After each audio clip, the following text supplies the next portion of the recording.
would be very cool. Next, let's talk about what's normally called the Nobel Prize of Computing, the Turing Award. There's a couple of people I haven't thought about recently, but when I first started like really thinking about AI, maybe 6 or 7 years ago, I was getting a reinforcement learning certificate, and I was just going through these like Udemy classes and Udacity classes. And I remember hearing about Richard Sutton and Andrew Barto. And then when I saw them win this award, it like kind of clicked. Like, I guess I just forgot how important reinforcement learning really was.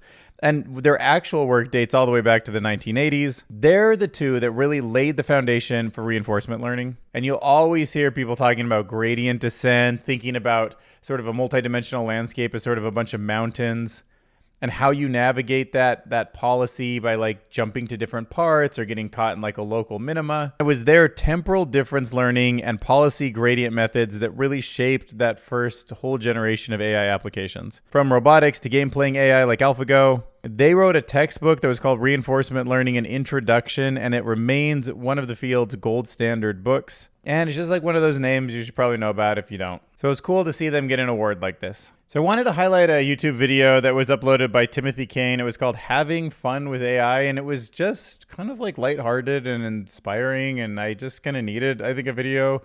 I just needed to talk about something like this because sometimes I'm just like so bombarded with like tech. This is a regular guy, and he's been making video games for a long time, but he doesn't do any of the artwork in the video game. And he's just like showing excitement for how generative models are and how cool it is that he can now sort of make the part of the game that he's never been able to touch before. And that would just seem sort of special. I've talked before about how I view AI as being a tool, and yes, there's concerns about how it's going to affect the market.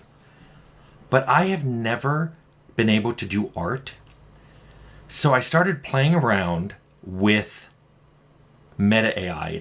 So he does a face scan and he asks it to generate, images like this one of him in the kitchen. And I know it's easy to like just nitpick and say there's something wrong with the pan, or the lighting's a little wrong, or like it's too plasticky in the way that it came out. But just take a second to step back and think about none of this stuff was even remotely close to anything useful just a couple years ago. I mean, artists have never had a tool like this in the history of humanity that was worth anything. And even when we talk about LTX Studio and how cool it is that you can make a story, like I know people criticize like little moments of generation, but this is the worst it's ever going to be. And it's happening quicker and quicker and quicker. And you might as well start making stories, getting comfortable with it, because it will be better than you expect. It'll be photo quality good. It will be true artist level good in any aspect for a real use case very soon. So I'm of the mindset that we should just be excited like he is about the ability to get this far, and that we should just start building content,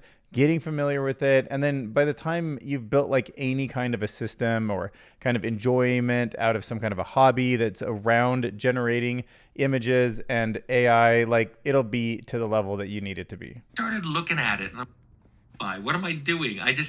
Where's my helmet? It was a strange image of, it looks like me sitting at NASA and not basically a spacecraft. And it looks awfully bright outside if I'm in space, assuming those are windows and not lights. But interesting, there I am as an astronaut, So then I thought, okay, I play a lot of D&D. I want to see me as Conan the Barbarian. And let me tell you, it nailed it. As Conan the Barbarian.